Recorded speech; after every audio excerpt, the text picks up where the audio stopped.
'n Hartlike goeienaand en welkom by ons Woensdagaand gemeente kuier. Woensdagaand 6:30 hier op die Dak International Ministries se Facebookblad, op die aanlyn kerkpage, op die aanlyn kerkgroep en natuurlik op jou Facebook timeline, want jy gaan hom nou share na jou timeline toe en so gee ons vir almal kans om hierdie boodskap te share na hulle timelines toe. So goeienaand, hartlik welkom by vanaand se Woensdagaand gemeente kuier. Ons is besig met 'n reeks oor afval en herlewing. Vanaand is die tweede reeks, as die Here wil, gaan ons Sondag die derde en laaste deel in hierdie reeks doen.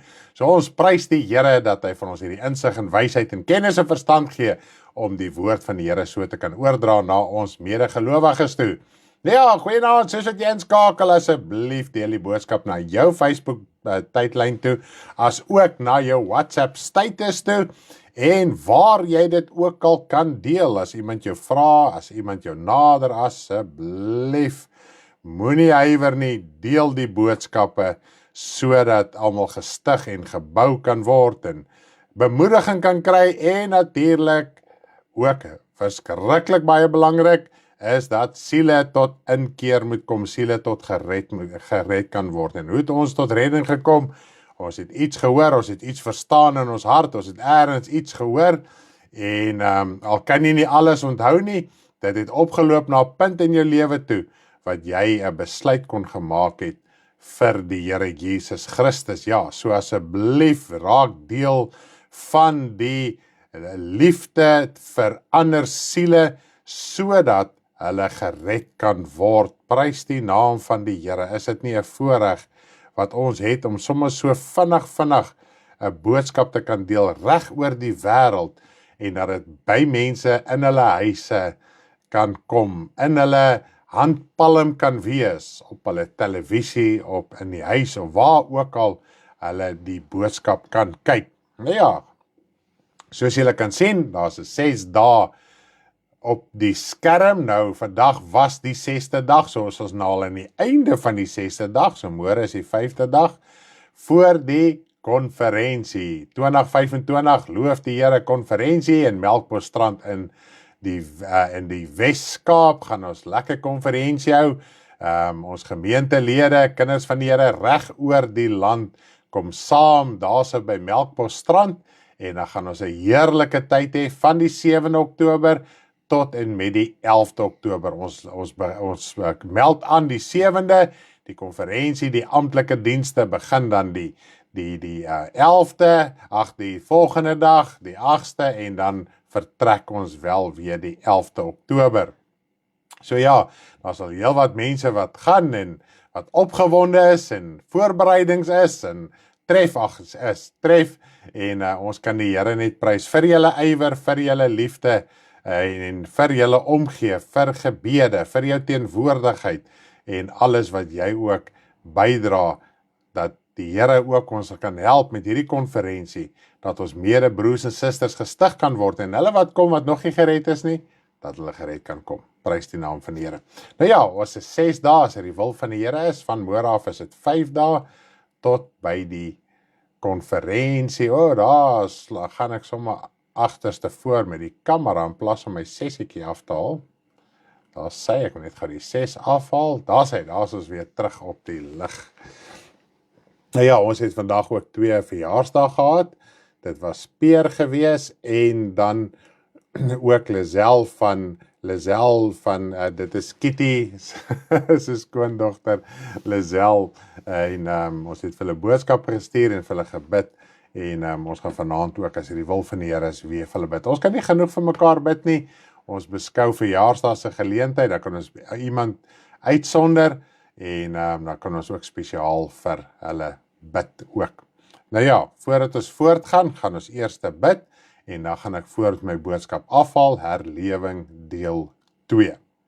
Hemelse Vader, ons wil U net prys en loof en eer en verheerlik vir die genade en die groote goedheid en guns van U, Vader. Dankie dat ons guns by U kan ontvang, Vader, om die middele te kan hê en die vermoë te kan hê deur U gegee om die woord van U uit te dra. Die week toe ek so deur die Bybelstudie gaan deur Johannes, en ek sien, Here Jesus, hoe U al die eer vir die Vader gegee het. U het gesê, al die werke wat u op aarde gedoen het. Dis die Vader wat dit gedoen het. U het nooit eer vir u self geneem nie. U het gesê, u het gekom om die Vader te openbaar. Want die mens het so 'n verkeerde indruk van die Vader, en hulle het, oor die algemeen dink die mens, hy is hierdie wrede God wat eenkant sit en hy is 'n diktator. Maar die Here Jesus het die teendeel vir ons kom bewys, wie die Vader werklik waar is. Hy wil help, hy wil genees, hy wil antwoord, hy wil red, hy wil verlos, hy wil vergewe. Vader, maar omdat die mens so boos is in sy gedagtes en in sy hart, het u 'n plan gemaak, u het 'n saak uitgesorteer, dat ons deur u seun Jesus Christus na u toe kan kom. Daar's geen ander manier nie, en wanneer ons nie bereid is om dit so te aanvaar nie, dan beteken dit ons Vader is weerstandig en opstandig teen die leerstelling van u, teen die wil van u, Vader, want ons moet deur die wil van u gebore word, deur die Gees, halleluja. En ons wil bid, Vader, dat vanaand se woord kan uitgaan, dat menigte siele gered kan word, hulle wat nog nooit hulle lewe met u reggemaak het nie, hulle wat verkoud het, hulle wat afvallig geraak het, Vader, dat hulle weer kan terugkom, en dat hulle 'n saak met u kan uitsorteer. Daar's so 'n mooi gelykenis van die verlore seun, Here Jesus, wat u vertel het, hoe die Vader dink, en hoe die Vader, as ons dit maar wêreldse terme kan gebruik, voel en dink en redeneer. Vader, u het, toe u daardie verlore seun van ver af sien, het jy hom innig jammer gekry. Hy het gekom en hy het voor u neergeval en hy het sy saak uitgesorteer en u het hom in die huis geneem asof hy nog nooit buite was nie. En ons moet verstaan, Vader, dit is die groot genade van u. Die deur is altyd daar, Here Jesus, ons lees ook dat in Openbaring lees ons ewige Vader dat u staan by die deur en u klop. Daar is 'n geklop in ons hartsdeur, en u het gepraat met hierdie gemeente wat afvallig geraak het, en daar's 'n klop gewees aan hulle, en die waarskuwing, die woord wat uitgegaan het, was hierdie klop gewees. En ons as kinders van u, baie keer raak ons dryf so ver weg, en dan voel ons hierdie klop in ons binneste, en al wat ons moet doen, ons moet oorgee. Maar dan is daar 'n ander stem in ons, en dit is maar hierdie ego, hierdie trots in ons, wat nie wil verneder en erken, ek het gefouteer, ek het verkeerd gedoen nie. Vader, as ons nie verneder nie, as ons nie kan onderwerp nie, dit het ons by u seun Jesus geleer, en Vader, en so is u ook, want die seun verheerlik u, en u verheerlik die seun. Toe ek dit so lees, het my weer so getref, oor die nederigheid van u, die voorbeeld wat u kom nalaat, en ek besef, dis hoekom die mens nie wil opstaan nie, dis hoekom die mens nie sy saak wil uitsorteer nie, want dit beteken hy moet nog laer daal as u Vader, as u Here Jesus. En ons wil dit graag doen van harte. Ons wil nie in hoog aan onsself wees en trots in onsself wees nie. Ons wil nie toegee aan hierdie ego in ons en hierdie karakter in ons wat so sy eie wil en eie sin en eie dinge doen nie. Maar ons wil vanaand kom onderwerp aan die kragtige hand van u. En daarom bid ek ook u Vader, dat terwyl u hierdie boodskap op my hart gelê het, en as soveel dinge weer vir my sin gemaak het, en so agter mekaar kon gesit het, wil ek vra dat u my leiding sal gee en sal hulp verleen vanaand, dat ek hierdie boodskap tot eer en verheerliking van u koninkryk sal uitdra, dat u hierdeur verheerlik kan word, dat u seun hierdeur verheerlik kan word, Vader, sodat siele gered en verlos kan word. Ons bid ook vanaand vir Peer en Lisel, Vader, u weet, dit was hulle verjaarsdag vandag. Ons bid vir Peer dat u in die jaar wat voorlê, in die dag en in die tyd en in die uur waarin ons lewe, dat u hom sal oprig geestelik, dat u vir hom al die nodige wysheid en insig en kennis en verstand sal verleen om alle besluite te maak volgens die wil van u, in sy tydelike saak, in sy geestelike saak. Daar's soveel dinge, soveel uitdagings, soveel vrae nog, soveel onopgeloste kwessies, dalk nog raaisels wat in die hart is, maar met tyd, soos wat ons groei en vasmaak, Vader, antwoord u en u maak vir ons die deure oop, en ons dank u voor in Jesus se naam. Ewige Vader, ek wil u net loof en prys vir die groot genade en barmhartigheid ook vir Lisel. Ons wil vra dat u haar ook sal 'n leiding gee in alles wat sy moet doen, Vader. Daar's soveel wat op haar skouers ook is, en soveel verantwoordelikheid wat sy neem, en ek wil bid, Vader, dat u asseblief ook by haar sal wees, sal help, en haar ook sal onderrig in die weë van u. Dankie dat u my vanaand help, Vader, in Jesus se naam. Amen. Daar sê, loof die naam van die Here, hoe wonderbaar is hy nie in groote krag en in heerlikheid en in majesteit nie.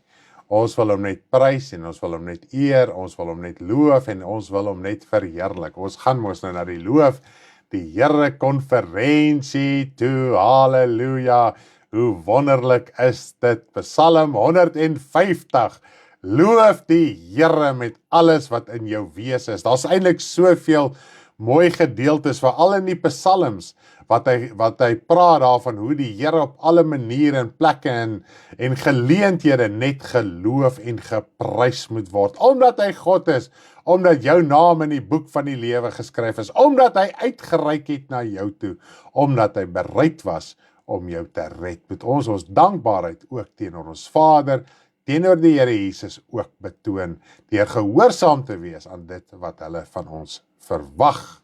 Daar sê. Nou ja, ons gaan vanaand oor afval en herlewing. Nou, laasweek het ons hoofsaaklik net stilgestaan by afval. Nou, vanaand gaan ons weer 'n bietjie stil staan by afval en ons gaan weer so 'n saak deurpraat en ek gaan een kernskrif vir julle voorhou waar rond ons om gaan gesels, want ek besef hierdie skrif skep geweldige verwarring. Selfs as 'n mens in die algemeen praat oor eindtydsake, is dit hierdie skrif in 2 Tessalonisense 2 wat nogal 'n geweldige verwarring kan skep. So ja, ons gaan vanaand so 'n bietjie daar ook op stil staan, maar net om so 'n bietjie die geheue te verfris. Just to recap a little bit on last week, it won't take long, het gaan net so 'n paar oomblikke wees, en dan gaan ons voortgaan. Ja, in ons vorige reeks, in ons vorige deel van ons reeks, het ons al begin praat oor afval en dan ook die verwagte herlewing van die Christelike geloof. Daarby gaan ons uitkom, sê die wil van die Here is 'n glo, gaan ek Sondag breedvoerig daaroor dien. Gaan daar 'n herlewing wees? Dis natuurlik na aanleiding van wat Petrus op die dag van die uitstorting van die Heilige Gees gepredik het, vervulling van die profeseë van Joël oor die reën, die laatreën, en dan die oorspronklike woord praat ook van die stortreën. Nou daar's 'n hele gedagte en teologie rondom dit. Ons het nog nie die stortreën gekry nie, hulle het net die laatreën gekry. Gaan dan nog hierdie wêreldwye herlewing plaasvind voor die wederkoms van die Here Jesus. So oor hierdie dinge gaan ons lekker gesels skriftuurlik. Ons hou by die skrif. En dan is dit net soveel makliker. Weet jy wat, as jy by die skrif hou, het jy nie eens nodig om te onthou wat jy vandag gesê het nie. En ek het dit al agtergekom, baie keer dan kom maar mos hierdie memories, en dan kyk jy 'n boodskap van 10 of 9 of 6 of 5 jaar terug. Dan dink jy, liewe land, Here, ons het presies oor die saak gepraat, net so gepraat. Daar was nie 'n moedswillige streek om sekere dinge te vermy nie. Ons het na die skrif gekyk, soos wat hy is, maar soos wat die tyd verloop het daar baie meer insig gekom, sodat die saak net vaster en ryper in ons hart kan wees. Halleluja.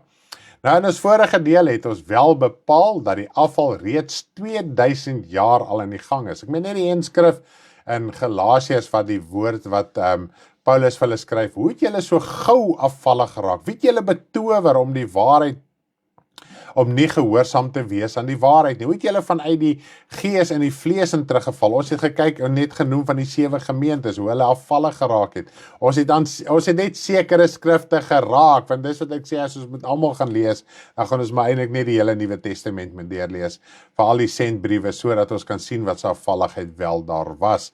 So al reeds 2000 jaar gelede was daar geweldige afval gewees, en onthou net, alles wat die Bybel ons oor waarsku, maak nie saak, ons het so 'n paar leerstellings ook aangeraak, en ek kan vir jou sê, as jy afsit, dan dink jy nog aan 'n paar ander ook, maar en dinge wat ons as kinders van die Here doen, en gewoontes wat ons het, en streke wat ons het, wat afvalligheid is in ons lewe. Nou, alles wat in die Bybel opgeteken het, beteken, dit het reeds daai tyd bestaan, en hulle het dit aangespreek deur middel van hulle briewe, onder andere natuurlik ook van aangesig tot aangesig. Paulus skryf vir ons ook dat, toe ek by julle was, het ek altyd hierdie dinge by julle geleer. Johannes het daarvan gepraat, Petrus, Jesus ook. So daar's baie dinge wat hulle in persoon geleer het, maar wat net vir ons kortweg eintlik in die briewe opgeteken is. So dit wys vir jou die afval, die misleiding, die verleiding, die sonde, die ongeregtigheid, was daar gewees in die kerk en dis hoekom kon hulle dit aangespreek het. As dit nie daar was nie, was daar niks om aan te spreek nie. En as ons kyk na die verskeidenheid of die hoeveelheid vleeslike dinge en sonde wat aangespreek is. Ek het eendag, jare terug, het ek gedink, ek gaan die Bybel vat en ek gaan net die sendbriewe vat. Dan gaan ek, toe deel ek 'n folie bladsy in 4 op. Dan gaan ek nou begin skryf, elke keer as ek 'n sonde se naam sien, dan gaan ek dit skryf, so 1 vir 1, reël, en ek gaan nêrens nou dupliseer nie. En ek het op die tweede bladsy gekom, nadat ek 4 kolomme gemaak het. Nou, jy weet hoeveel lyntjies het 'n groot A4 boek. Toe het ek besluit, okay, ek gaan maar opgee, want toe is ek nog nie eens deur die helfte van die sendbriewe nie. So, wanneer 'n mens kyk na die Nuwe Testament, is dit geweldig gestreng, en ons gebruik baie keer, soos die woord sê, die genade, as 'n verskoning, as 'n vrybrief, as 'n dekmantel, om aan te hou met die sonde, want ons beroem onsself op genade, maar in genade is daar voorwaardes. Onthou net, jy het aangesluit by God en by Jesus. Hulle het nie by jou aangesluit nie, hulle het nie by jou voorwaarde aangesluit nie, jy het by hulle voorwaarde aangesluit. Onthou net, dit gaan oor die Nuwe Testament. Wat is 'n testament? Dis 'n gebod, dis 'n kontrak. En nou praat die woord van die Here hoe die Heilige Gees ons onderpand is of waarborg is. Nou 'n waarborg het voorwaardes. Wat is die voorwaardes? Lees ons die voorwaardes in die skrif sodat ons die waarborg kan hê dat ons eendag gered word. Die waarborg word aan jou uitgereik die dag met jou wedergeboorte. Jy sluit 'n kontrak. Jy sluit aan by die nuwe gebond. Jy's bereid om onder Jesus in te juk en die voorbeeld na te volg. Dan word die waarborg aan jou verleen dat jy die koninkryk van God sal ingaan deur die Heilige Gees ensovoorts. Maar daai waarborg het voorwaardes en enige waarborg, as ons kyk in hierdie vlees, jy gaan koop 'n produk, die verkoopsman sê vir jou, meneer, hierdie het 'n 2 jaar waarborg, as hy nou breek en so, en dan ram hulle nou 'n paar goedjies af, en jy dink, wow, ek het 'n bargain gekoop, man.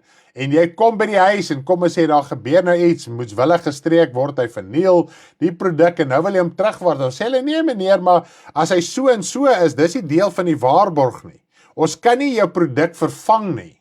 Ons kan hom nie eens onder waarborg herstel nie, want ons sien, hier's gepeter in die produk, of hy's moetswilliglik gebreek, of wat die geval ook al mag wees. So daar is voorwaardes aan 'n waarborg ook. En ons besef dit nie, en God se koninkryk is presies dieselfde. So ons kan nie, die genade is daar om gebruik te word, sodat ons verlos en bevry kan word van die bose. En ons moet verstaan wat is ingesluit in die kontrak, in die testament. 'n Testament het voorwaardes. As jy die testament verbreek, dan kan jy nie die voordele van die testament verkry nie. En dit word ook 'n waarborg genoem. So, ek dink ons kan dit verstaan, in die vleeslike wêreld het ons 'n totale begrip daarvoor, en ons staan op ons waarborge. Ons staan op hy kontrakte. Baie mense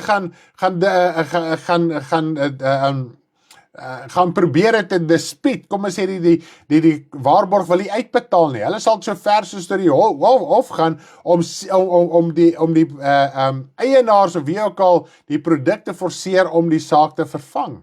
Maar omdat dit God is 'n regverdige God, ons moet verstaan wat is al sy voorwaardes. En ons het genoeg tyd op aarde, ons het genoeg insig, genoeg wysheid, die feit dat ons die Gees van die Here het, kan ons deur die woord van die Here lees, sodat ons kan verstaan wat is daai voorwaardes, sodat die waarborg eendag vir ons wel kan uitbetaal.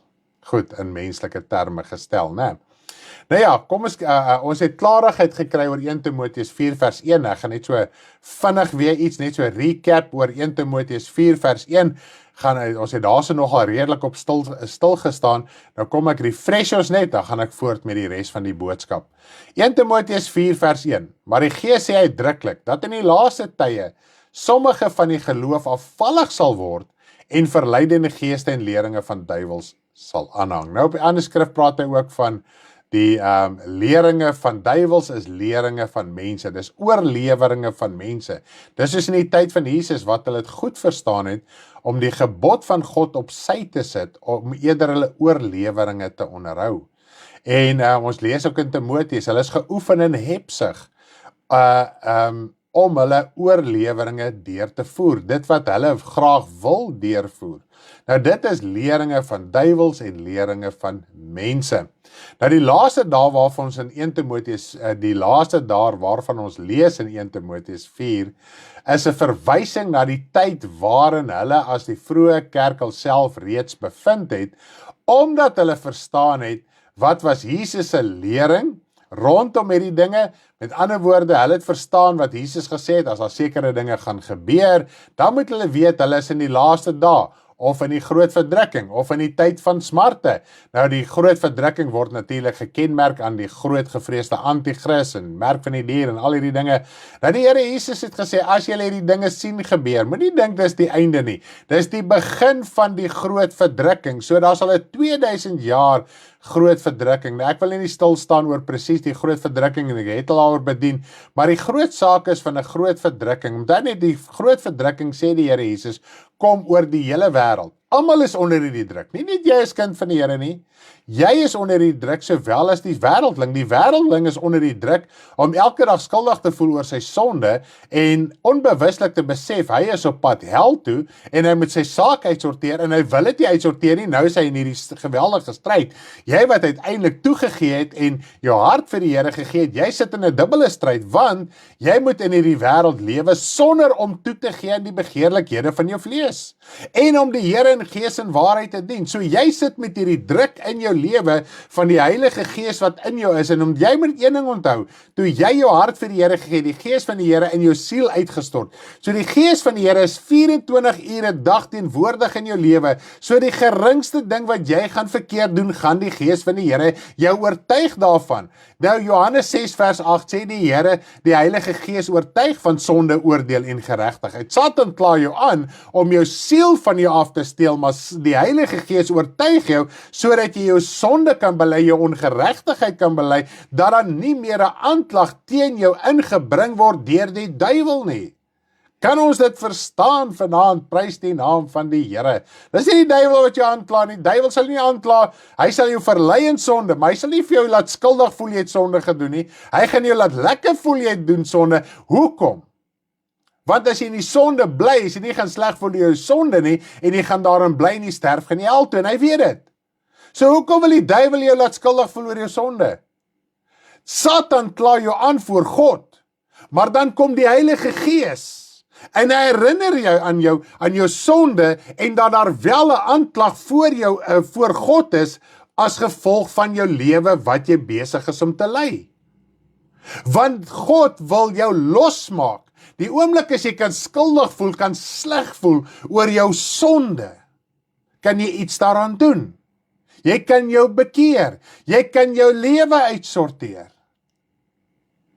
Nou dink net, Jesus het gesê, 'n koninkryk wat teen homself verdeeld is, sal nie staande bly nie.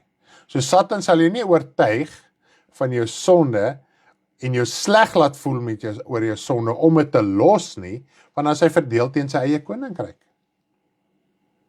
En dis wat Jesus gesê het, ek is die lig. Ek kom maak Satan se werke openbaar. Ek kom vertel julle, daar is 'n aanklag teen julle deur die duiwel. Want hy gaan dit nie vir julle sê nie.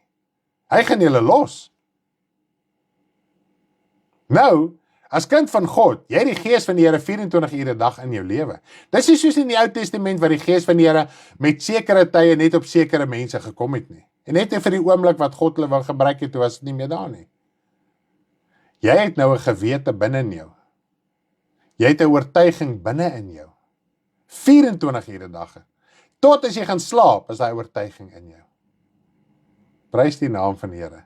So kind van God, weet verseker, so Satan werk om jou hel toe te kry, werk God ook om jou in die koninkryk van God te kry. Amen. Nou, alles hierdie groot verdrukking en al die tyd van smarte en al die dinge waarvan die Here Jesus gepraat en geleer het, gaan ook gepaard met misleiding. Die Here Jesus gesê, pas op dat niemand julle mislei nie, want daar gaan valse profete kom, en dit word herhaal in ander skrifte, wat ons laasweek ook gedoen het.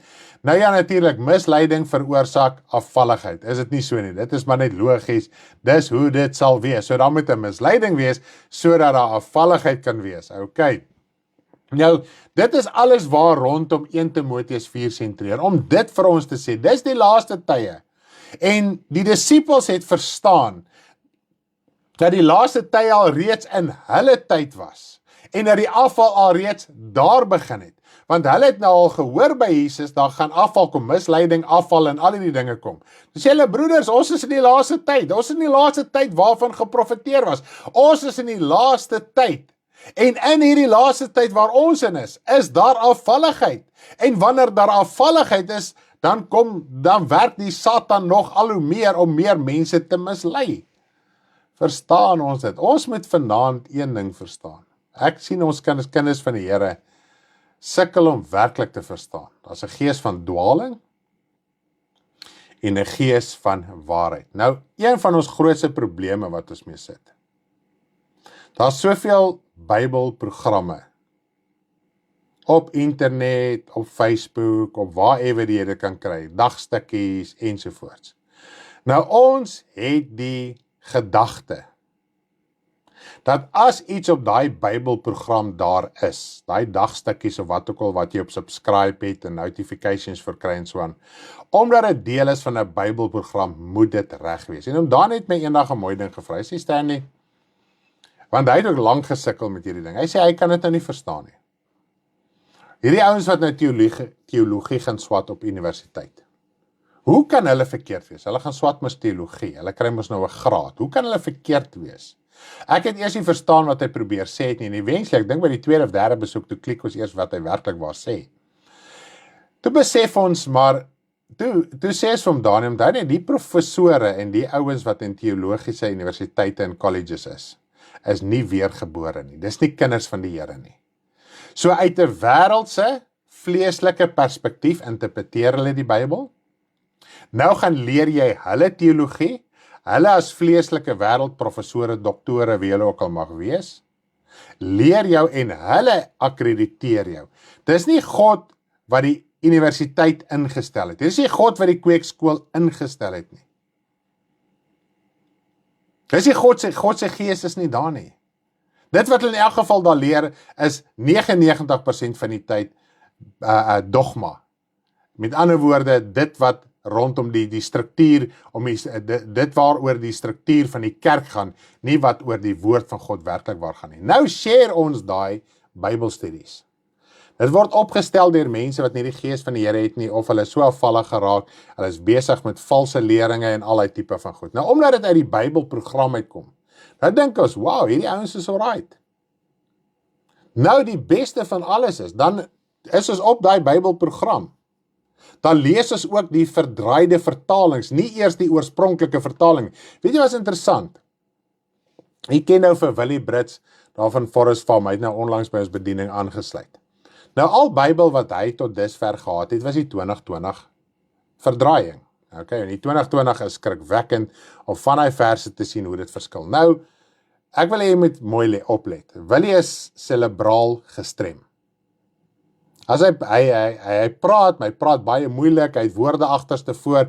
As hy vir my uit my eie Bybelskool uit lees, moet ek saam met hom lees, want ek sien hy lees woorde baie verkeerd. Maar hy het 'n ywer, hy verstaan in sy hart wat is die regte ding. Al lees hy, al is sy uitspraak van die woord so agterste voor, die woorde, ek praat nou van die woorde, verstaan hy presies wat daar staan. En hy het nou al 2 keer ons gebel en hy het gesê, oom, uit wat se vertaling lees jy? Ek sê die 53 vertaling. Hy sê, oom, ek het die 2020 vertaling. En kyk hoe verkeerd het hulle die 2020 vertaal. Dit was nou net seker 3 of 4 verse. Dat hy is 'n cerebraal gestremde persoon dadelik kon gesien het, waar is die verdraaiing in die 2020 vertaling in vergelyking met die 1953 vertaling.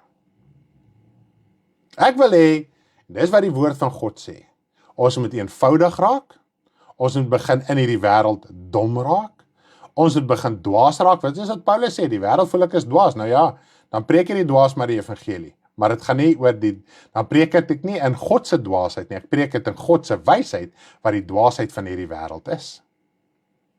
Dan kibbel ons nog baie keer oor vertalings. Hoorie wat, ek wil nie iemand vandag verhoog nie, ek meen, daar kan enigiets met Willie gebeur, of môre kan hy iets anders te besluit. Maar net om te besef, Here, dis wat die woord sê, U openbaar, U verborgenhede aan kinders, aan die kleintjies. Hoe ver is ons bereid om onsself te verneder onder die kragtige hand van God, deur die woord van die Here so aan te neem, dat God ons kan vertrou om sy woord, die verborgenhede wat in sy woord opgeteken is, wat almal lees, maar niemand klik het nie, daai openbaar is net om te verstaan wat daai verborgenhede sê. En dis wat die Here met ons deel in die bediening. Die Here lei ons om net dit wat in die Bybel staan, net by mekaar uit te kry, en dan maak dit logies sin. Nou as so 'n persoon kan verstaan, daar is verdraaiing, en hy lees die twee by mekaar, weet ek nie partykeer hoekom ons so halstarrig nog is om te wil volhard in sekere dinge in ons geestelike lewe nie. Ons is moedwillig, wat ons wil nie laat gaan nie. 'n kind is so afhanklik. Hy kan nie anders as om nie afhanklik te wees nie. Hoe afhanklik is ons van God vandag? Dis deesdae maklik as jy iets soek as jy sukkel om iets te verstaan in die Bybel, dan klim jy op die internet en jy gaan soek in Google. En Willie het dit ook al gedoen, nadat hy by ons aangekom het, want hy het die gewoonte gehad voordat hy by ons aangekom het. Dus sê vir hom, nee Willie, hoor mooi, of hy lees, en sê hy, hoorie so oom, kyk, hier is 'n hele verkeerde verduideliking van dit wat werklik waar is. So hy het ook gesien, as hy daar intik, hy kry 'n valsheid.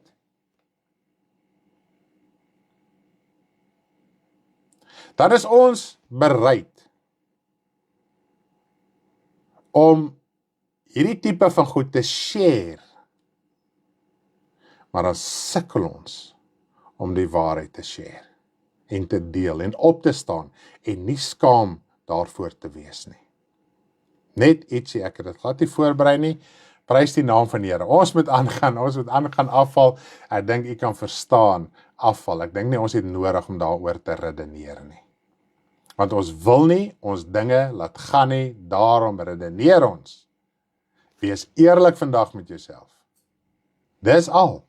Goed, terwyl ons nog op die punt van afvalligheid is, kom ons behandel 2 Tessalonisense 2. Weet jy wat, nou, terwyl ek vanaand hier sit, nou, dit praat so diep in my hart, en ek is nie vandag hier om klippe te gooi nie, ek praat eers met myself, en glo my, ek praat baie duidelik met myself.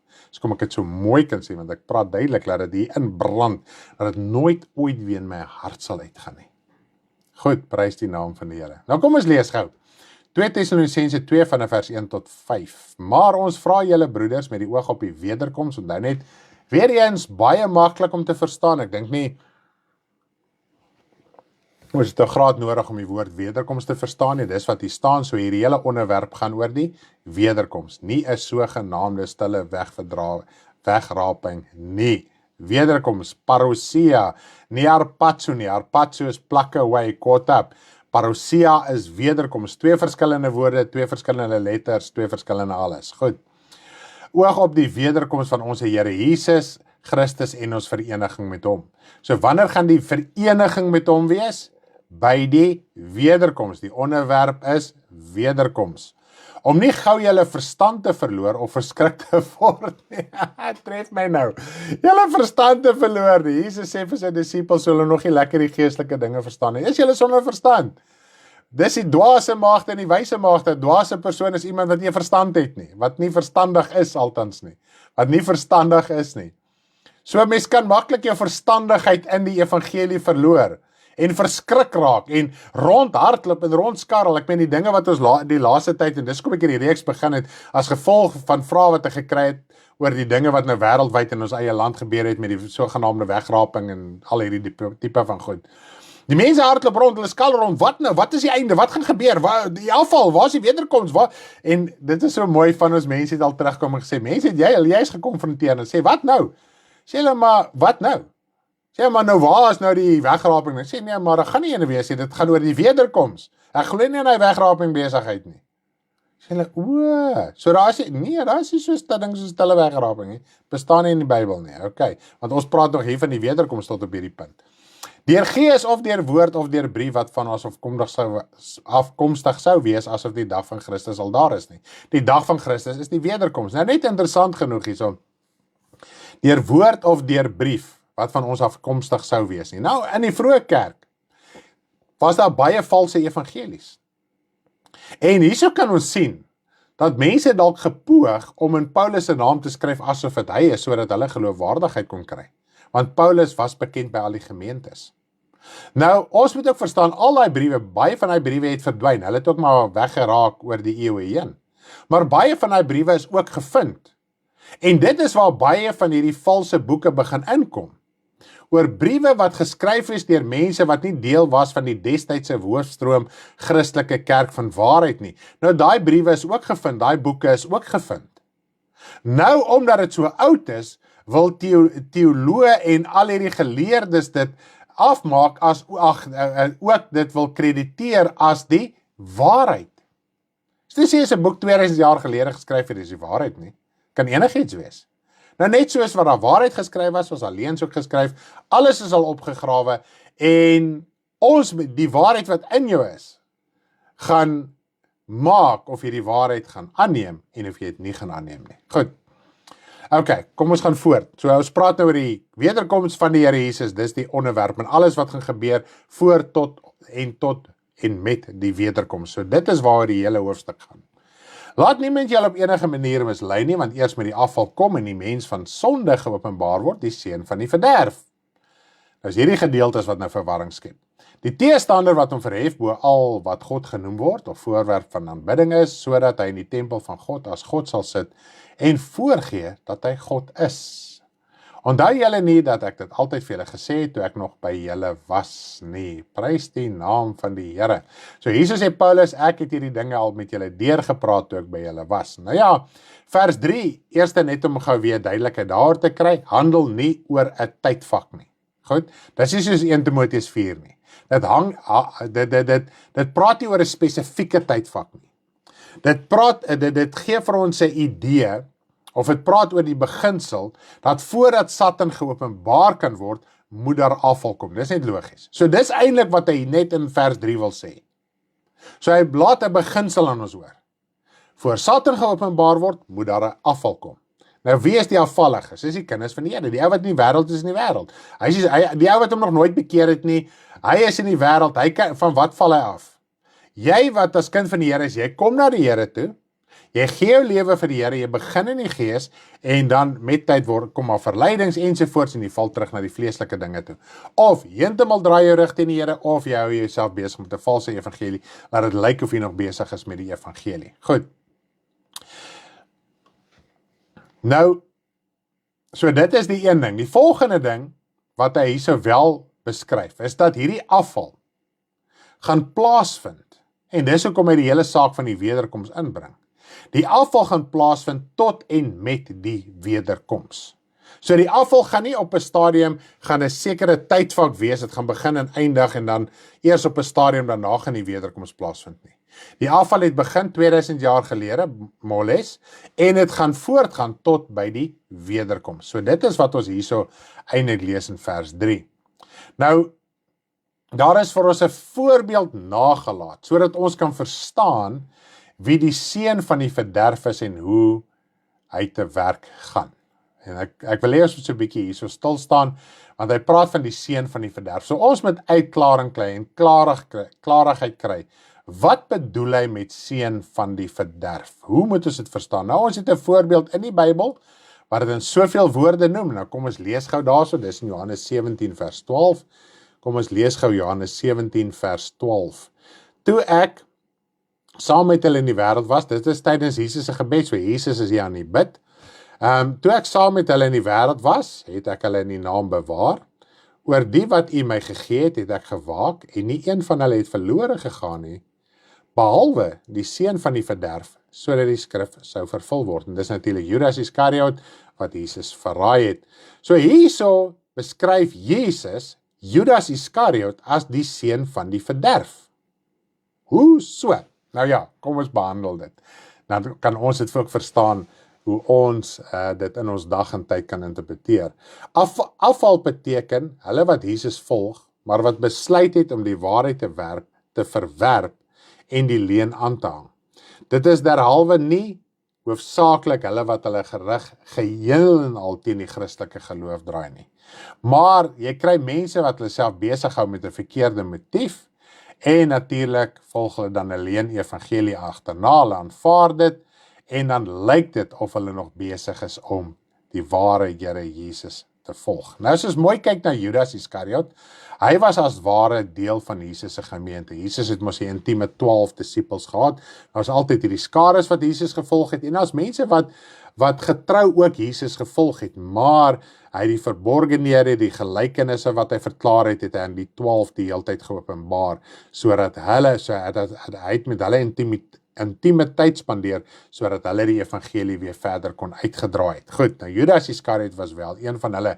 So alles wat Jesus geleer het, sy verborgenhede, sy beloftes, sy waarskuwings, alles. Jesus het selfs vir Judas Iskariot op 2 geleenthede saam met die ander disippels uitgestuur, om duiwels uit te dryf, siekes te genees en die evangelie te verkondig. So hier kan ons sien, Jesus het al 12 regverdig behandel. Nou, dit is nie vir ons opgeteken wanneer Judas Iskariot besluit het, okay, hierdie dag het hy besluit, nou gaan ek 'n plan begin maak om Jesus te verloon nie. Dis nie vir ons opgeteken wanneer Judas dit in sy hart besluit het nie. Wat vir ons wel opgeteken is die eerste keer wat hy met die Joodse leiers beraadslaag het om Jesus te verloon. So dit wys vir ons dat Judas se ore op die grond was, omdat hy geweet het dat die owerpriesters en fariseërs 'n geleentheid gesoek het om Jesus gevange te neem. Nou kom ons lees gou die betrokke skrifgedeelte. Lukas 22 vers 1 tot 6. Lukas 22 vers 1 tot 6. En die fees van die ongesuurde brode, wat Pasga genoem word, was naby, en die owerpriesters en skrifgeleerdes het gesoek hoe hulle hom kon ombring, want hulle het die volk gevrees.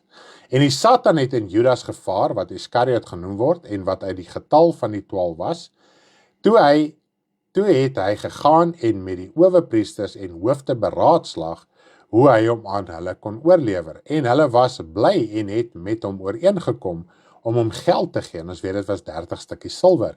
En hy het toegestem en na 'n goeie geleentheid gesoek om hom sonder oproer aan hulle oor te lewer. So hier sien ons die duiwel as gevolg van Judas Iskariot se geldgierigheid, want hy was die dief, hy het die geld gesteel, was hy deur waarheid ook vir die duiwel om hom te begin gebruik, om uiteindelik Jesus te verloon. Goed, so dit kan ons daarso baie duidelik sien. Nou lees ons in Efesiërs 4 vers 27. Kom ons lees gou hier 'n kommentaar of twee. Dit maak mooi sin. Ek het al van laasweek al beter verstaan. Mense se harte raak verlei. Verleiding raak, daai woord reg en mooi klink. Dit is presies so. Nou as ons kyk na Judas se lewe, hy was for away. Hy was reg gewees, hy gepolish in die vlees, want niemand het eers hom verdink dat hy Jesus sou verloon nie. Nou, as ons lees in Efesiërs 4:27 sê hy, gee aan die duiwel geen plek nie. Dit beteken dat die duiwel nie 'n plek kan inneem, tensy ons dit vir hom gee nie. Nou, Judas se hart was oop, deur middel van sy geldgierigheid. Wat sê die woord van die Here? Die wortel van alle ewels. Hoor mooi, die wortel. Waar was Judas se hart gewortel? In Mammon, afgod Mammon.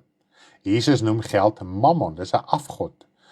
Mense preek geld so God het nie geld ingestel nie. Satan, dis Satan se instelling. Nou omdat ons op hierdie aarde, sê die Here Jesus, nou moet ons dit gebruik volgens sy wil en sy inskrywings, soos wat hy dit nagelaat het, dat ons dit moet gebruik. Nie dat dit God se eiendom geword het nie. Ons moet dit nou net reg gebruik tot eer en verheerliking van sy koninkryk.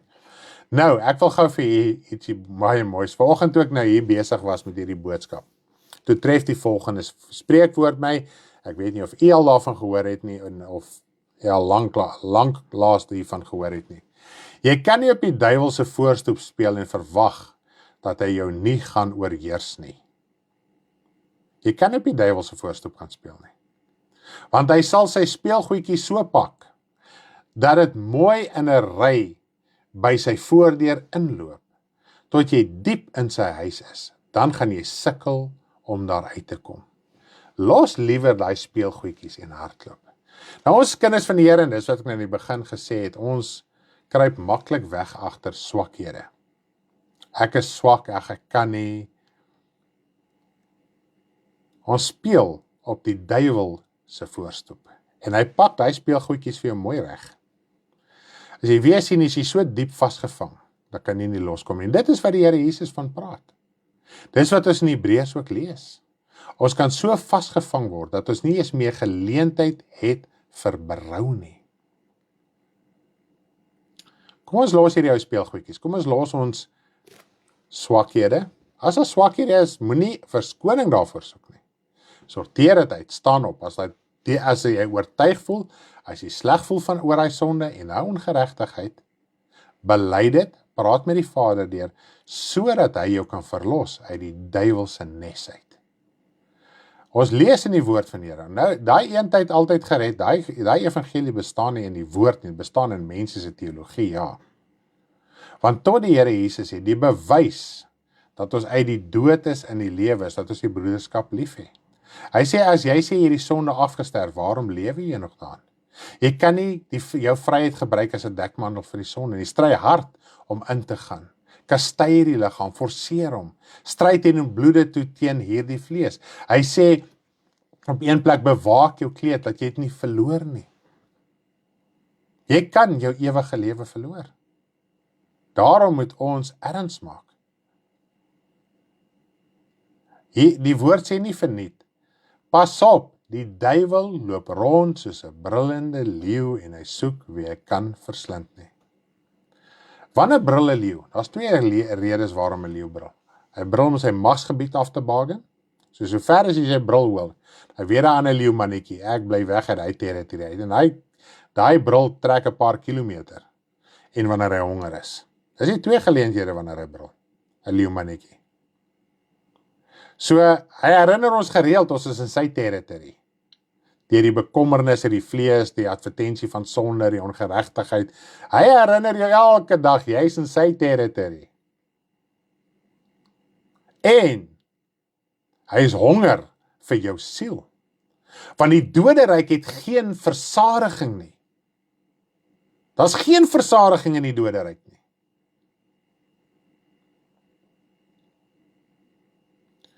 So, ons as kinders van die Here moet catfoot loop. Jy moet, soos die spreekwoord sê, jy moet op eiers loop. Jesus sê, wees versigtig soos 'n slang en opreg soos 'n duif. Ek stuur julle so skape onder die wolwe. As 'n skaap onder 'n wolf is, hy wolf gaan hom nie los nie. Ons kan slegs oorwin deur werklik waar by die Here te bly en opregte, getroue, volharde verhouding. Dis al. As jy 'n oomblik wegwyk, ek kan daarvan getuig, as jy vir 'n oomblik net jou oogies wegvat, zap, is die probleem daar. Kom ons los hierdie duiwelse speelgoedjies. Dis nie jou siel die moeite werd nie. Alles wat ons in die vlees doen, gaan vergaan. Maar dit wat jy in jou siel doen, deur middel van die woord, dit bly tot in ewigheid. Amen. Nou Judas Iskariot kon nie anders, ek dink nou kan ons verstaan, hy kon nie anders as om deur die duiwel beheer te word nie. Nou kom ons lees gou 2 verse rondom dit. Johannes 13 vers 2, Johannes 13 vers 27, gaan dit so aan mekaar lees. Johannes 13, 2, Johannes 13, 27, dis die gedeelte waar Jesus die disippels se voete gewas het en ook die geleentheid waar Judas uitgegaan het om hom te verraai. En gedurende die maaltyd, die duiwel het dit al in die hart van Judas Iskariot, die seun van Simon ingegee om hom te verraai. En nadat hy die stukkie geneem het, het die Satan in hom gevaar en Jesus sê vir hom, wat jy doen, doen dit haastig. Nou kom ons gaan terug na 2 Tessalonisense 2 toe. Dan het Judas was deel van Jesus se gemeente. Jesus het tot wonders gedoen, hy het die evangelie verkondig, hy het die beloftes ontvang, hy het die waarskuwings aangehoor, alles.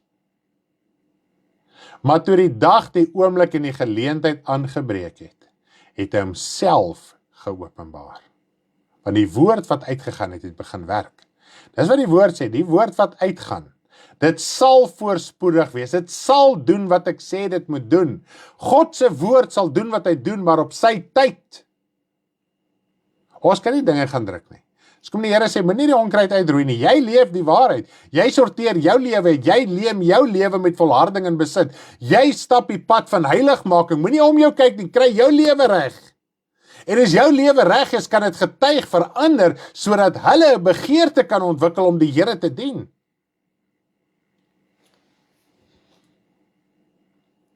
Ja, prys die Here, is dit nie so nie? Nou sien ons, hier's 'n man wat Jesus volg, hy's in sy kerk, maar hy's 'n seun van die verderf, omdat hy sy hart oopgemaak het, die wortel van alle ewels was in sy lewe gewees. Toe word hy 'n seun van die verderf, omdat Satan hom begin beheer het, deur die geldgierigheid. Nou beheer Satan, die woord van die Here praat ook van die hoervrou Babylon.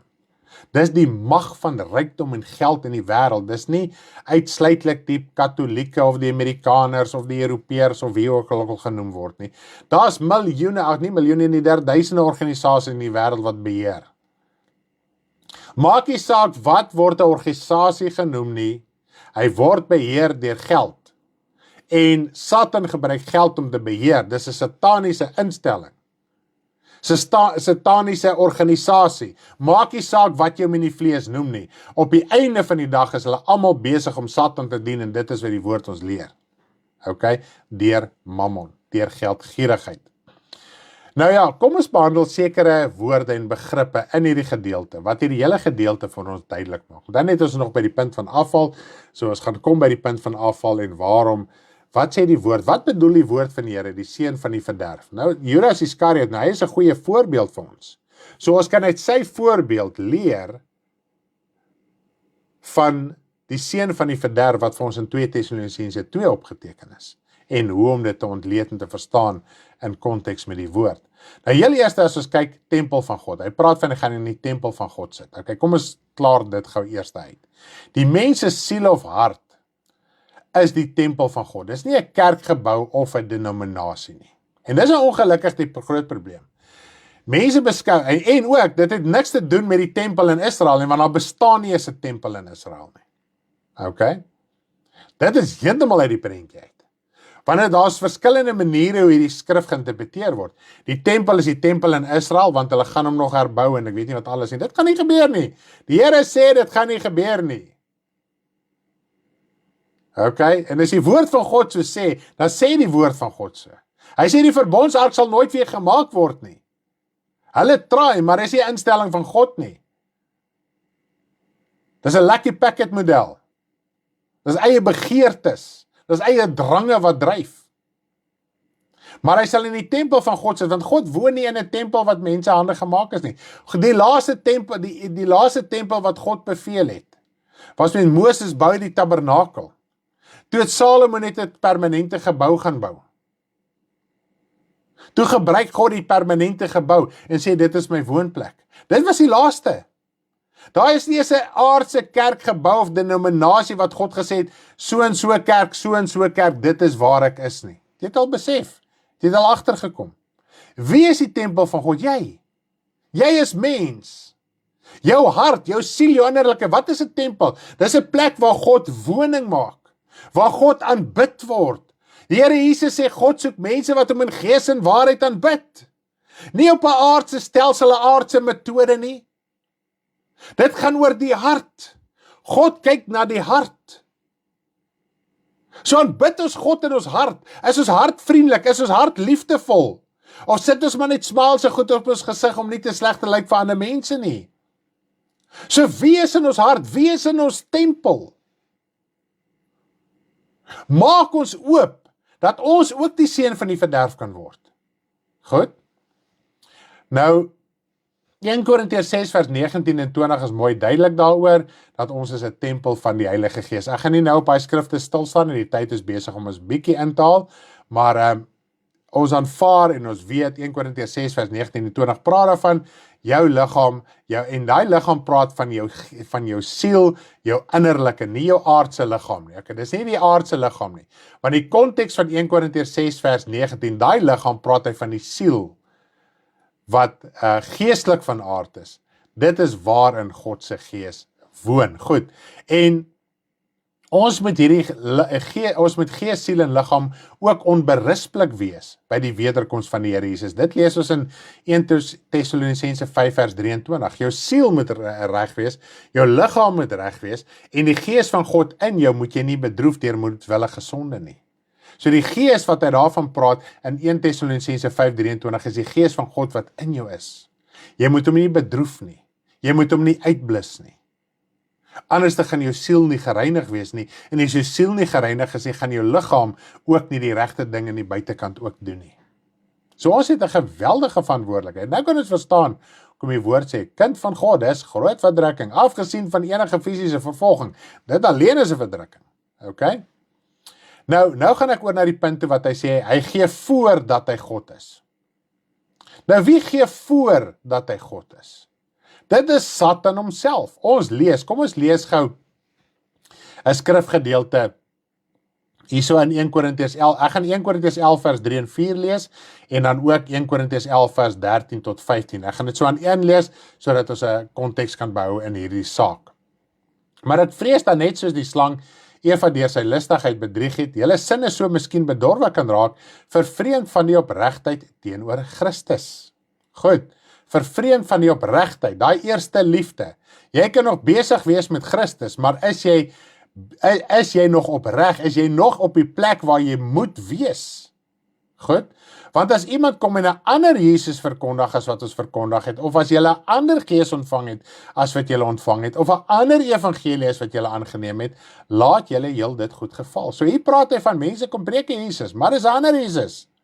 Hulle kom met 'n gees, maar is 'n ander gees. Nou weet ons, is die gees van die antichrist, is die gees van Satan, is die gees van die duiwel, om jou te oortuig van 'n ander Jesus, en na 'n ander evangelie, terwyl daar geen ander evangelie is nie. En hulle het valse evangelies verkondig. En hoe het hulle dit gedoen? Kom ons lees gou 1 Korintiërs 11 vers 13 tot 15. Want sulke mense is valse apostels, bedrieglike arbeiders, wat alself verander na apostels van wie? Christus. Nie van die wêreld nie, nie van een of ander afgod ding nie. Dis mense wat kom as predikers van die evangelie, teoloë, doktore. Hulle kan tot Bybel-app skryf en saamstel en vir jou dagstukkies aanstuur. En geen wonder nie, want die Satan self verander hom in 'n engel van die lig. Satan maak sy eie reëls, hy is nie gepla oor jou opinie nie. Hy kan maak wat hy wil. Hy kan hom en hy mag homself verander in 'n engel van die lig. Ons lees dit in die Bybel, dit is hoe dit is. Dis afgesien nou van skrifte en Openbaring wat God sê, en wat Jesus geleer het. Dis aan hom gegee om met die wonders en tekens van die leuen te doen. Goed. Dit is dus niks besonders wanneer sy dienaars hulle ook voordoen as dienaars van geregtigheid nie, maar hulle einde sal wees volgens hulle werke. Hulle werk, die leuen werk. Hy vertel die leuen vir jou, jy moet nie werk nie, dis genade. Die leuen werk hulle self mors dood. Maar hulle hele loon is hier op aarde. Hulle rykdom, dan hou hulle rykdom voor. Kyk hoe goed is God vir my, ek is in God se guns. Ek is uit hierdie vloek van armoede uit, en ek weet nie wat se goed is alles nie. Dan verwerk hulle. Daai ou wat vir jou vertel, jy moet niks doen nie. Glo my, hy werk harder as 'n CEO van 'n groot maatskappy. Hy het nie familietyd nie. Hy gaan slaap, as hy gaan slaap 12 uur die aand, hy sal 4 uur die oggend op, glo my. Want hy het Sondag 'n event om by mekaar te kry. Daar's duisende mense, het jy al besef, elke mega kerk se byeenkoms is 'n event, party sin is klein, party sin is groot. So groter die event is, so groter tyd met jou hand sit. Dan moet jy nog 'n boodskap kry. Jy moet nog die dag tot dag reëlings maak, daar's finansiële verpligtinge. Jy moet jou mense uitsorteer. Daar's salarisse.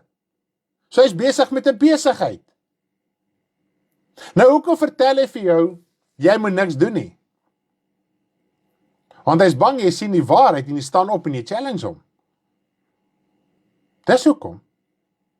So hy werk, hy sloof hom af, om vir jou te sê, doen niks. Dan verdraai hulle die skrifte, want hulle weet hoe my skrifte te verdraai, sodat jy gerus op die bank sit, dat jy net jou geldjies kom gee, dat hy lekker kan lewe. Dis al waar dit gaan.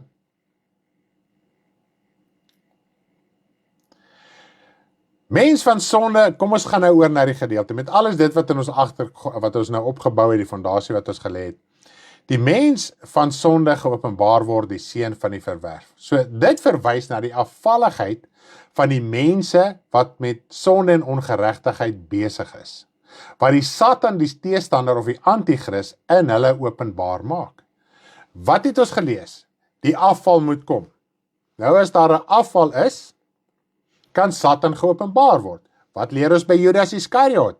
Sy geldgierigheid, sy eie sinnigheid, sy eie wil, sy eie idee, sy eie opinie, het 'n deur oopgemaak vir Satan, die teestander. OK? So daar het ons geleer hoe dit werk. So wat se deur is oop in jou lewe? Dat Satan deur jou kan werk, dat jy ook 'n seun van die verderf kan word. Dag, tyd en geleentheid sal maak dat jy jouself openbaar maak. OK?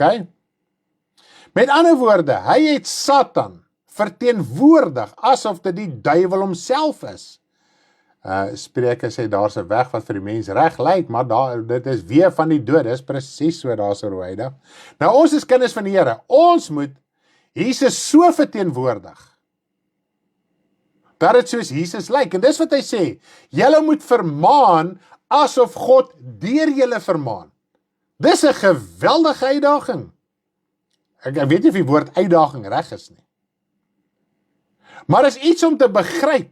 Ons moet vermaan asof God deur ons vermaan. As jy nie die woord ken en onderwerp en verstaan waar gaan die woord en die prys betaal vir die woord nie, hoe kan jy vermaan asof God vermaan? Dis onmoontlik. Die apostels in die vroeë kerk het so gelewe, ek dink is in Antiochië, was hulle die eerste keer Christene genoem. Hulle het so gelewe, die Christus wat hulle verkondig het, die mense het gesien, maar hierdie ouens verkondig, asof hulle Christus is, hulle lewe, dit wat hulle verkondig, hulle lewe getuig van dit wat hulle verkondig, en daarom was hulle Christene genoem, Jesus Christus. Maar as ons nie die prys gaan betaal ter wille van die woord van God nie, as ons nie gaan werklik die woord aanneem en ons lewe daar gaan volgens gaan inrig nie, hoe kan jy vermaan asof God deur jou vermaan? Nou kom die leuen en hy vermaan jou, hy praat met jou, hy leer jou ten volle, soos wat Satan jou sal leer en jy aanvaar het, maar omdat ons nie onderwerp aan God nie, kan ons nie weerstand bied nie. En daarom kry Satan die oorhand oor ons, want daai is die krag van die leuen. Dis die krag van die dwaling. Verstaan ons dit vandag? Daai leenou staan, dis hoekom jy partykeer so bewe voel, want dit is Satan wat deur hom praat op daai oomblik. Sy hart is so oop, dat die duiwel hom net gebruik. So hy's 'n seun van die verderf, soos Judas Iskariot op daai oomblik. Hoe verteenwoordig ons die Here Jesus? Onthou net die leenou onderwerp aan hy lering. Hy doen sy ding soos wat dit gepreek word van hy platform af. Of het nou in die Bybel staan of nie, hy glo wat hy prediker vir hom sê. En hy rig sy lewe volgens dit in. Julle wat onder die leen was, julle kan dit verstaan. Hoeveel het jy jou bloed en jou lewe gegee vir hy leen? Jy het dit gaan verkondig, jy het nie geskroom nie.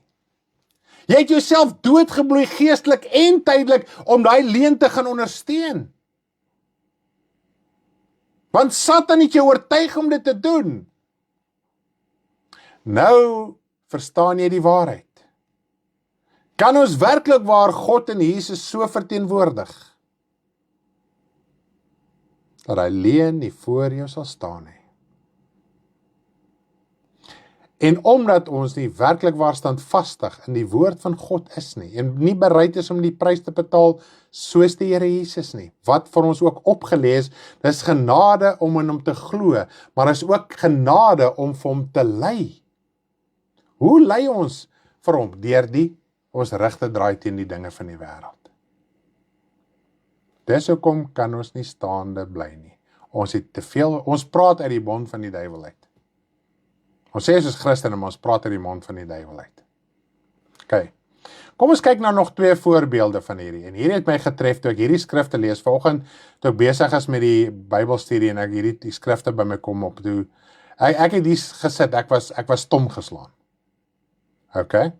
Kom ons lees Matteus 16 vers 23. Matteus 16 vers 23. Maar hy het omgedraai en vir Petrus gesê, gaan weg agter my Satan. Jy is vir my 'n struikelblok, omdat jy nie die dinge van God bedink nie, maar die dinge van die mense. Ons het 'n fantasie oor die Here Jesus. Hy het nie gemeenskap met die duiwel nie. Petrus wat in sy kerk is, wat in sy binnekring is, en Petrus was nog in die binnekring van die 3 van die 12 gewees. En van die 3 was hy basies die hoof. Maar hy het Jesus so lief gehad, dat Jesus hom wel kon vermaan en kon bestraf het. En in die liefde en die ywer vir die Here Jesus, omdat hy nog in die Ou Testamentiese wet vasgevang was in denke en tradisie, was sy hart nog oop dat die duiwel hom ook kon gebruik om Jesus teë te staan. Wat beteken antichrist? Teestander. Ons hoef nie te gaan raai wie is die antichrist en wat is sy naam en sulke dik boeke te skryf of te gaan lees oor wie uit te figure wie is die antichrist. Jy lees dit in die Bybel. Teestander, antichrist, teestander van Christus. Hier het Petrus Jesus teëgestaan. Hy het sy hart oopgemaak dat Satan hom kon gebruik het. En Jesus het Satan dadelik herken en gesê, Satan, wyk agter my. Hier, Petrus het uit die mond van die duiwel gepraat op daai oomblik. OK? Maar natuurlik toe hy tot bekering gekom het, het al die hele prentjie verander, né? That's amazing. Dink net vir een oomblik, daar dit was hierdie geleentheid en waar Jesus vir Petrus gesê het, Petrus, die dag as jy bekeerd is. Imagine net ek kom nou daar by jou aan en jy dien al 10, 20 jaar die Here en ek sê vir jou, die dag as jy bekeerd is, want Satan wyk agter jou uit, jy gaan geafronteer voel, jy gaan seer gemaak voel, jy gaan gepynig voel. Jesus kon dit nie met Judas gedoen het nie, want sy hart was oop vir die duiwel. Moetswilliglik, hy het hom moetswilliglik sy hart oopgemaak, maar Petrus het nie. Petrus was lief vir die Here, maar hy het hierdie swakheid gehad, want hy was nog nie bekeerd nie. Hy het nog hierdie tradisie gehad, maar sy liefde het gemaak dat die Here hom kon vermaan het, getuigtig het. Die Here sê as ons nie toelaat dat hy ons stigtig nie, is ons onegte kinders. Goed, dis die dwaase maagde. Kom ons lees Handelinge 13 vers 8 tot 10. Handelinge 13 vers 8 tot 10. Maar Elymas die towenaar, want so word sy naam vertaal, het hulle teëgestaan en het probeer om die goewerneur afkerig te maak van die geloof. Nou towenaar maak natuurlik geld deur sy towery. Goed, so dis kom hy die goewerneur wou afvallig gemaak het, want hy gaan sy geld verloor. Maar Saulus, dit is Paulus vervul met die Heilige Gees, het die oop omgehou en gesê, kind van die duiwel, vol van alle bedrog en alle listigheid, vyand van alle geregtigheid, sal jy nie ophou om die regheid weer van die Here te verdraai nie. Dis wat ons lees in 2 Tessalonisense 2, wie die seun van die verderf is, die kind van die duiwel, vol van alle bedrog en alle listigheid, vyand van alle geregtigheid, sal jy nie ophou om die regheid weer van die Here te verdraai nie. Dis wie in jou hart sit, as jy jou hart oopmaak, dis wie nie, en hoeveel gelowiges wat afvallig geraak het, wat teruggeval het Satan gekom en hy kom voorgee. Nou dink die mens, hy is nog besig om God te aanbid, maar hy is besig om die duiwel te aanbid. Hy is besig met die geldgod van hierdie wêreld en dan aanbid hy die duiwel. Want geld is ook 'n voorwerp van aanbidding. Want Mammon is 'n god. Goed, en Satan sit agter alles en die woord sê, as ons besig raak met die wêreld, is dit net so goed ons aan by die duiwel homself. Nou, vers 6 tot 9 beskryf hoe Jesus Satan gaan openbaar maak met sy wederkoms. Goed? So wanneer ons lees vanaf vers 6 af tot en met vers 9, dan lees ons wanneer Satan geheel en al finaal geopenbaar gaan word aan die ganse wêreld, en dit gaan eers wanneer gebeur by die wederkoms. Dit is al. Dis wat vers 6 tot 9 van ons sê. Nou, voordat dit gaan gebeur, word mense oortuig. En ek wil gou vir ons vers 9 en 10 lees. Vers 9 en 10. Goed. Ek moet eintlik kom ons lees vers 9 en 10. Die werking van Satan. Okay, nee, ek moet gou vroeër lees, want ek het gaan in die helfte van 'n sin nou hier inval, en dit gaan nou nie goed wees nie. Hy sê 2 Tessalonisense 2 vers 8 tot 10. En dan sal die ongeregtige geopenbaar word, hy wat die Here met die asem van sy mond sal verdelg en die verskyning van sy wederkoms tot niets sal maak. Hy wie se koms is volgens die werking van die Satan met allerhande kragtige dade en tekens en wonders van die leuen, en met allerhande verleiding van ongeregtigheid in die wat verlore gaan, omdat hulle die liefde tot die waarheid nie aangeneem het om gered te word nie. Weereens, as jy die liefde vir die waarheid het nie, staan jy die waarheid teë. Dan is jou hart oop. En Satan kom met allerhande kragtige dade en tekens en wonders van die leuen. Om mense te verlei, hy gebruik dit om mense te verlei, wat nie 'n liefde het vir die waarheid nie, wat altyd besig is met verskonings, wat nie werklik gewortel is in die woord nie, wat heen en weer geslinger word deur elke wind van lering. Dis die tyd waarin ons is. Nou hierdie afval, wat ons nou van praat, het al 2000 jaar gelede begin. Dit het al reeds bestaan, dit was reeds in hulle midde. Hierdie leringe was al daar, die mense mentaliteit was al klaar daar. Galasiërs as gemeente in sy geheel het teruggeval. En toe Paulus weer die waarheid in die lig bring, toe sê hy, hoe het ek julle vyand geword? In die begin het julle my aanvaar as 'n engel van God, as Jesus Christus self. Julle sê julle oë vir my uitgepluk het. Maar nou het ek julle vyand geword, toe ek nog steeds die waarheid aan julle kom bekend maak. Hulle het afvallig geraak. So daar is geen waarborg. Die dag as jy jou hart vir die Here gee, jy gaan gered word. En te veel staan ons stil op ons wedergeboorte.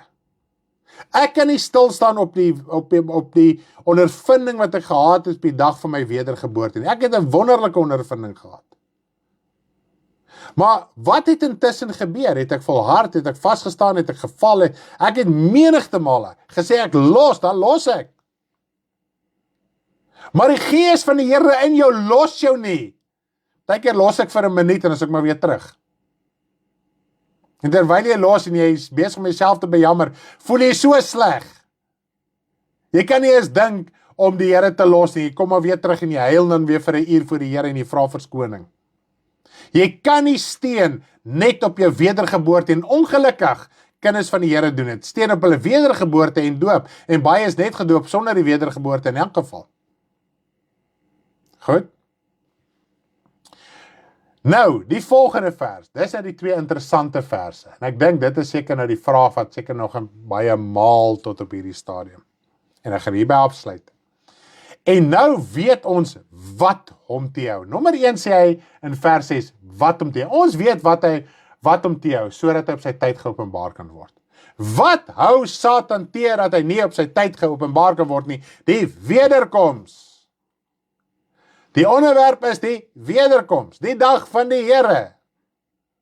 So die wederkoms hou Satan teë dat hy nie in die wêreld geopenbaar word nie. Goed. Nou vers 7 is also so 'n bietjie, soos hulle sê, 'n spanner in die works is. Kom ons lees gou vers 7.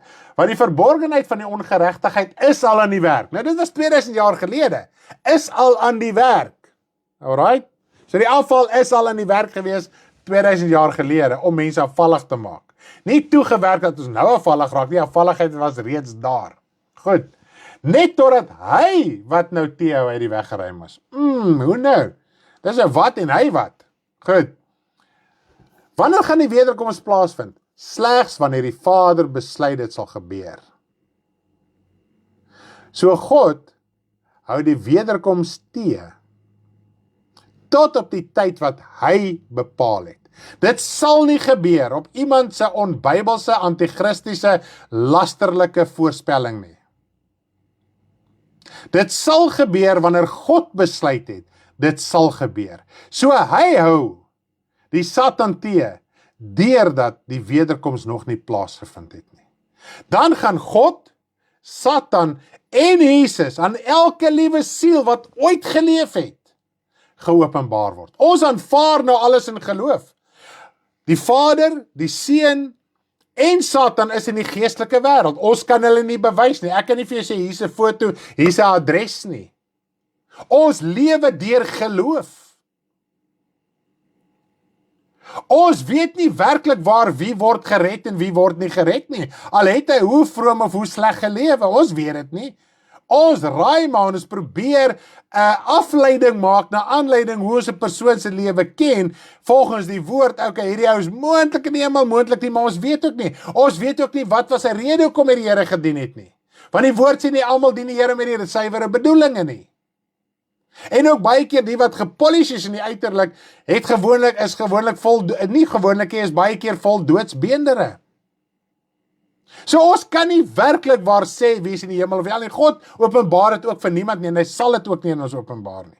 So jy bid vir niet om te hoor of jou geliefde in die hemel of die hel is. God gaan dit nie aan jou openbaar nie, want jy is in die lewe, jy moet jou lewe met volharding in besit neem. Nou, eers by die wederkoms. Gaan Satan, wat met allerlei kragtige dade en wonders en tekens van die leuen, die gees van die antichrist, al hierdie dinge, besig is om afval te veroorsaak. En nou lees ons in Openbaring ook, net so terloops. Almal wat hy afvallig maak, versamel hy by Armageddon, die berg van Megiddo in die geestelike wêreld. Die plek, die slagtingsplek, wat gaan plaasvind. So van die begin af, wat mense omvolg en afvallig geraak het, sy siel, wag al, hulle wat al reeds gesterf het, sy siel is al klaar by Armageddon. Die ander wat lewe, is hy besig om daarby uit te kry, sodat hy dink hy gaan die kans hê, as hy mense siele aan sy kant kan kry, om God se koninkryk te oorwin. Maar hy gaan dit nie kan doen nie. Sy vonnis is klaar opgeteken. Goed. Dit leer vir ons uit hierdie hele gedeelte, dat die afval gaan daar wees. En baie mense gaan hulle skuldig maak, dat hulle 'n seun van die verderf word, omdat hulle Satan verteenwoordig, die teestander, die antichrist. Nou daai dinge gaan plaasvind, tot by die wederkoms. Daar gaan nie 'n voorverdrukking wegraping wees nie, daar gaan nie 'n wegraping wees voor 'n afval nie, niks van die dinge, dis hierdie hele gedeelte. Dis wanneer Satan geopenbaar gaan word, vir wie hy werklik waar is. Dan gaan mense sien, wie het hulle eintlik nagevolg, en aan wie was hulle gehoorsaam. Net so die kind van God, jy wat nou vashou, dis amazing, wat lees ons in Romeine? Jy gaan geopenbaar word by die wederkoms, wanneer hierdie wêreld se elemente gaan verbrand en versmelt, weens die feit dat die Vader geopenbaar gaan word, hy is die verterende vuur, halleluja, wat alle sonde en ongeregtigheid geopenbaar gaan word, dan gaan almal sien, jy het werklik waar die Here gedien. Dan gaan elke siel, al die biljoene, wat oor al die eeue geleef het, gaan sien, jy het jou saak met God reggemaak, en jy is gered. Prys die naam van die Here van die leerskare. Maak dit vir julle sin, maak dit julle opgewonde om te dink, Here, ek kan uit die kloue van die duiwel uitkom. Ek gaan hierdie afvallige stories van my los. Ek gaan hierdie speelgoedjies van die duiwel los, want ek is besig om op sy voorstoep te speel. As ek weer sien, as ek so diep in die huis, ek gaan nie weer daar kan uitkom nie. So prys die naam van die Here, ons is kinders van die Here, ons gaan die Here begin dien, ons gaan begin opstaan, sodat ons gered kan word en die ewige koninkryk van God ingaan. Nou op hierdie punt, sluit ek af, as dit die wil van die Here is, eerskomende Sondag, gaan ons praat oor herlewing, ons is klaar met die afval. Ons gaan praat oor herlewing, is daar en hoe werk dit en al hierdie mooi dinge. Mag julle 'n lieflike aand verder hê, ons is so lief vir julle, lekker slaapies, en as dit die wil van die Here is, sien ons mekaar Vrydagoggend op Karen se program 5:30 Haar laaste program voor die konferensie. Lekker handjie julle hoor, lief vir julle. Halleluja, dis die moeite werd om uit te hou en aan te hou te volhard tot die einde toe. Yes. Gelooflike boodskap. Los die duiwelse speelgoed uit. Ja, nee, kyk. Daar's hy. Lekker dagie. Bye.